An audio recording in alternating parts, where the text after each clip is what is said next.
Deserve deserve کا مطلب ہوتا ہے حقدار ہونا، مستحق ہونا۔ دیکھیں اردو میں ایک لفظ ہم استعمال کرتے ہیں، مثال کے طور پر کوئی بندہ ہے، کوئی اچھا کام کرتا ہے اور ہم بدلے میں اسے کہتے ہیں کہ یار یہ اس کا حق بنتا ہے، اس نے اتنا اچھا کام کیا ہے تو اس کا حق بنتا ہے کہ اسے کوئی انعام دیا جائے یا پیسے دیے جائیں یا چھٹی دی جائے یا اسے جو ہے کوئی اور حکومت کی طرف سے کوئی انعام دیا جائے۔ یہ جو ہم کہتے ہیں نا کہ اس کا یہ حق بنتا ہے، اس انگلش میں کہتے ہیں ڈیزرو کرنا، کہ یہ بندہ یہ ڈیزرو کرتا ہے۔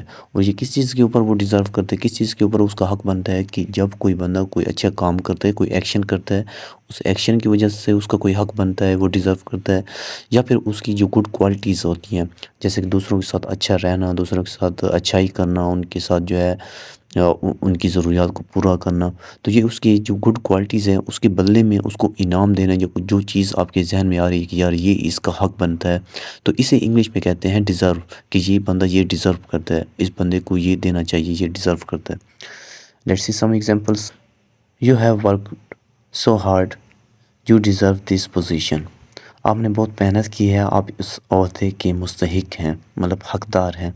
دوسری ایگزامپل دیکھیں، what he did he deserve punishment. اس نے جو کیا وہ سزا کا مستحق ہے۔